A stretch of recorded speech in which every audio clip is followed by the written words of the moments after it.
Unfortunately, taxes don't go away just because you're retired. Well, that's right. There's all kinds of taxes after people retire. And this is kind of a point in life where people think they have less control over their taxes when in fact you have more control over your taxes. How can you get taxed in retirement? Because your taxes are supposed to go down, in a lot of cases they don't. Well, the first one is pre-tax retirement accounts, which is a big one. Yeah, it's a biggie because that's how most people during their working years save money for retirement. So you've got a 401k perhaps through work, a 403b or some other like a TSP, some kind of a program that you put money into that you defer the taxes for down the road. Well, down the road is when you're retired. And people a lot of times interpret tax deferral as tax savings. Well, tax deferral isn't tax savings, it's just deferral. It just means that you're going to pay more taxes down the road because the account should be bigger. So how do you get around that? Well, you can never, there's no free lunch, right? So you can't avoid taxes, but you can certainly reduce them with effective tax strategy. A couple things, Pete, that the folks can do is a Roth IRA, which we really like, or a Roth conversion, which is still something in our view that's really underutilized. Yeah, a Roth 401k. Ask your people at work if that's an option for you. And a lot of people are putting some of their money, maybe even all of their retirement savings into that. So pre-tax retirement accounts are one of the things that cause taxes to go up or continue for retired people. Another thing, John, is portion of your Social Security income is most often taxed. It could be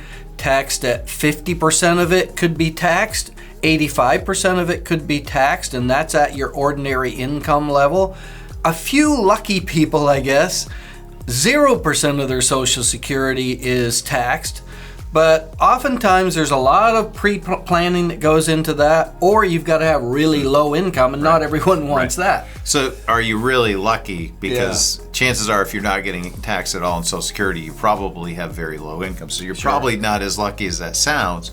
So how does this happen, and how can you actually protect yourself? Well, again, you can diversify your taxes and how you take income, whether it's out of taxable accounts or tax deferred accounts or tax-free accounts or a combination of these things. When you diversify your income and where it comes from, the tax status of that income, it can really help to prevent you from paying more taxes on Social Security than you need to. And then Pete, the final one we want to talk about today is required minimum distributions, which really impacts a lot of people, in particular that are retired.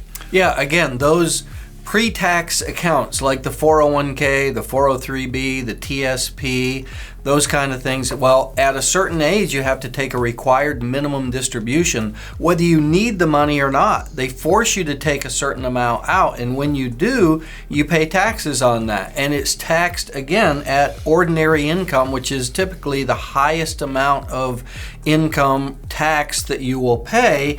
And so that is a big issue. And John, there's ways to pre-plan so that that doesn't happen, and you can do some things before RMD age, even some before, after. Yeah, so we talked about Roth IRAs, and we talked about Roth conversions, or converting from traditional tax deferred to tax-free. Again, you'll pay taxes, but all the growth is tax-free. You can also utilize in retirement what are called qualified charitable distributions. If you don't need your required minimum distribution, and there's a lot of people that fall into that scenario, and of course where we live, people are very generous. If there's a cause or a charity or a 501c3 or a church organization that you're passionate about, you can do what's called a qualified charitable distribution instead when you do your required minimum distribution, and save yourself a lot of taxes and help a really, really good cause that you're passionate about. Well, thanks for watching Retirement Talk. Make sure you subscribe to our channel to get all of our latest episodes.